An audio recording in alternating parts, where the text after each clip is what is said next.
ආයුබෝවන් රිච් ඩෑඩ් පුවර් ඩෑඩ් පොතේ ලංකාවටම ගැලපෙන පාඩම් ගැන කතා කරන අපේ විග්‍රහයේ දෙවනි කොටසට වලව ආයෙත් සාදරයෙන් පිළිගන්නවා. ඇත්තටම පළවෙනි කොටසට ලැබුණේ සුපිරි ප්‍රතිචාරවලට ගොඩක් ස්තුතියි. පළවෙනි කොටසට සුපිරි ප්‍රතිචාර ලැබුණා තමයි. ඒත් තාමත් මාසෙ පඩියෙන් විතරක් ජීවිතේ ගොඩදාගන්න එක අමාරුයි වගේ දැනෙනවද? එහෙමනම් අද අපි කතා කරන මේ පාඩම් පහ හරියටම ඔයාලා වෙනුවෙන්මයි. හරි එහෙනම් අපි කෙලින්ම යමු පළවෙනි පාඩමට. මේක තමයි රිච් ඩෑඩ් පොතේ තියෙන මූලිකම අදහසක්. ඒ කියන්නේ අපි මුදල් පස්සේ දුවනව වෙනුවට මුදල් අපි වෙනුවෙන් වැඩ කරන තැනට ගියන එක. මේ වෙනස දිහා පොඩ්ඩක් බලන්න. ඇක්ටිව් ඉන්කම් කියන්නේ අපි අපේ කාලයයි මහන්සියයි දීලා පඩියක් විවිධට සල්ලි හොයන එක. ඒක හරියට හැම්ස්ටර් කෙනෙක් රෝදක දුවනවා වගේ කොච්චර දිව්වත් එකම තැන. හැබැයි පැසිව් ඉන්කම් කියන්නේ අපි කෙලින්ම වැඩ නොකරත් අපේ සල්ලිම අපිට තව සල්ලි හොයලා දෙන ක්‍රමයක්. ලංකාවේ අද තියෙන ආර්ථික තත්ත්වයක් එක්ක පඩිය මතම යැපෙන එකේ තියෙන අවදානමෙන් ගැලවෙන්න තියෙන හොඳම ක්‍රමය තමයි මේ. ඉතින් මේක තමයි අපේ අන්තිම ඉලක්කය. අපි නිදාගෙන ඉන්නකොටත් අපේ බැංක් account එකට සල්ලි එන සිස්ටම් එකක් හදාගන්න එක. අනේ ඒකට තමයි financial freedom. එහෙම නැත්නම් මූල්‍යමය නිදහස කියලා කියන්නේ. හරි. ඉතින් ලංකාවේදී මේක ප්‍රායෝගිකව කරන්නේ කොහොමද? ක්‍රම කීපයක්ම තියෙනවා. කොළඹ කොටස් වෙළඳපොලේ ආයෝජනය කරලා ලාභාංශ, ඒ කියන්නේ ඩිවිඩන්ඩ්ස් ගන්න පුරුවන්, දීපලක් කරන්, එහෙමත් නැත්නම් ගෙදර තියෙන අමතර කාමරයක් කුලියට දෙන්න පුරුවන්. යුනිට් ට්‍රස්ට් වල හරි, බොන්ඩ්ස් වල හරි ආයෝජනය කරන්නත් පුරුවන්. හැබැයි මේ හැම දෙයකටම වඩා වැදගත්ම තේ තමයි Taman නැතුව තනියම වැඩ කරන පොඩි බිස්නස් සිස්ටම් එකක් හදාගන්න එක. හරි. දැන් අපි යමු දෙවැනි පාඩමට.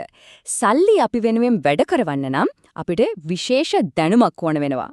අන්න ඒකට තමයි financial IQ එහෙමත් නැත්නම් මූල්‍යමය බුද්ධිය කියලා කියන්නේ. රොබර්ට් කියෝසාකිගේ මේ කියමන හරිම බලවත්. වැදගත් වෙනවා කොච්චර සල්ලි හොයනවද කියන එක නෙවෙයි, ඒ හොයන සල්ලි වලින් කොච්චරක් ඔයා ළඟ තියාගන්නවද කියන එකයි. ඒ කියන්නේ ගොඩක් සල්ලි හොයනවටත් වඩා හොයන සල්ලි ටික හරියට කළමනාකරණය කරගන්න එක තමයි වැදගත්. මේක නිකම්ම හොඳ අදහසක් විතරක් නෙවෙයි, ඇත්තටම මේක ජාතික මට්ටමේ අවශ්‍යතාවයක්.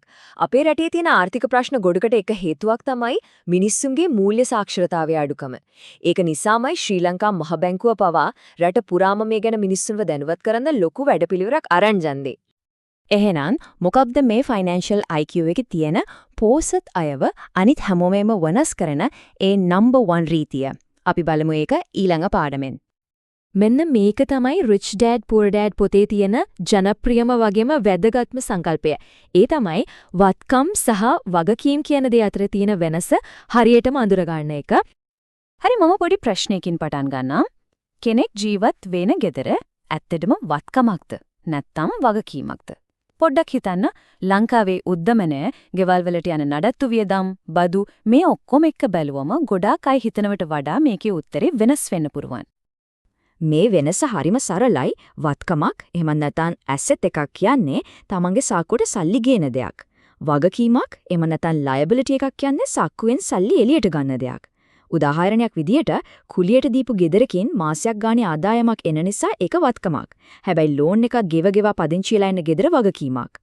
පික්මී හැරි ඌබර් හැරි දාන වාහනයක් වත්කමක්. හැබැයි පෞද්ගලික පාවිච්චියට තියාගෙන ඉන්න වාහනය වගකීමක්. මෙතන තියෙන තීරණාත්මකම වෙනස තමයි මේ. ධනවත් අය තමන්ගේ මුදල් යොදවන්නේ වත්කම එකතු කරන්න. හැබැයි දුපත් සහ මධ්‍යම පන්තික අය වත්කම් කියලා හිතාගෙන වගකීම් මිලදී ගන්න උගුලක අහුවෙනවා.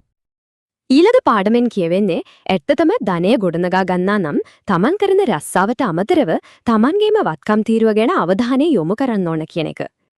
මේක හොඳට මතක තියාගන්න ඕන දෙයක්. කෙනෙක් කරන රස්සාව යාගේ ව්‍යාපාරය නෙවෙයි. මේ සංකල්ප දෙක අතර වෙනස පැහැදිලිව තේරුම් ගන්න එක හරි වැදගත්. වෘත්තිය එහෙමත් නැත්නම් ප්‍රොෆෙෂන් කියන්නේ පඩියක් අරගෙන බිල්පත් ගෙවන්න කරන දේ. හැබැයි ව්‍යාපාරය එහෙමත් නැත්නම් බිස්නස් කියන්නේ ආදායම් උත්පාදනය කරන වත්කම් ගොඩනගන එක. අද ලංකාවේ තියෙන අවිනිශ්චිත රැකියාව වෙළඳපොළ ඇතුලේ Tamanටම කියලා වත්කම් පදනමක් හදාගන්න එක වෙන කවදාටත් වඩා වටිනවා. බලන්න, ධනවත් මානසිකත්වයක් තියෙන කෙනෙක් තමන්ගේ ආදායම පාවිච්චි කරන විදිහ. එයාගේ පළවෙනි ප්‍රමුඛතාවය වෙන්නේ බිල් ගෙවන එකවත් වගකීම් වලට වියදම් කරන එකවත් නෙවෙයි. තමන්ගේ වත්කම් තීරුව ගොඩනගන්න මුදල් යොදවන එක. ඒ කියන්නේ එයාලා මුලින්ම ගෙවන්නේ එයාලා තමයි. අපි ආවා අන්තිම ඒ වගේම ගොඩක් වැදගත් පාඩමකට. ඒ තමයි දිගු කාලීනව බැලුවම පඩියට විතරක් වැඩ කරනවා වෙනුවට අලුත් කුසලතා ඉගෙන ගන්නකට ප්‍රමුඛත්වයේ දිය යුතුයි කියන එක. මේ උපුටා දැක්වීමෙන් මානසිකත්වයේ දෙකේ වෙනස හොඳටම පැහැදිලි නේද? මගේ උගත් තාත්තට හැමදේම හුනේ රැකියාවේ සුරක්ෂිතභාවය. ඒත් මගේ ධනවත් තාත්තට හැමදේම හුනේ ඉගෙන ගන්න එක. දිගු කාලීනව ධනය ගොඩනගා ගන්න නම් මේ කුසලතා 4 අත්‍යවශ්‍ය වෙනවා. 1.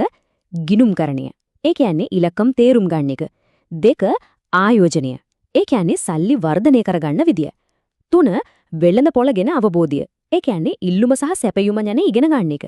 සහ 4 වෙනියට නීතිය. ඒ කියන්නේ නීතිමය ව්‍යුහයන් තමන්ගේ වාසියට පාවිච්චි කරන එක. එහෙනම් අපි ඉක්මනින්ම මතක් කරගමු අද ඉගෙනගත්තු පාඩම් 5. 1. මුදල් තමන් වෙනුවෙන් වැඩ කරවීම. 2. තමන්ගේ ෆයිනෑන්ෂල් IQ එක ගොඩනගා ගැනීම. 3. වගකීම් නෙවෙයි වත්කම් මිලදී ගැනීම. 4. තමන්ගේම බිස්නස් එක ගැන හිතන එක. සහ 5.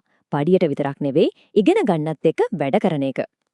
ඉතින් මේ පාඩම් පහෙන් ජීවිතේට මුලින්ම එකතු කරගන්න හිතාගෙන ඉන්න මොනේ පාඩමද? අනිවාර්යෙන්ම කමෙන්ට් සෙක්ෂන් එකේ අපිට කියන්න. ඒ අදහස් දැනගන්න අපිත් ආසාවෙන් ඉන්නවා. ලංකාවටම හරියන මේ වගේ මූල්‍ය උපදෙස් දිගටම දැනගන්න අපිව සබ්ස්ක්‍රයිබ් කරන්න. තවත් මේ වගේම වටිනා විග්‍රහයකින් අපි නැවත හමු වෙමු.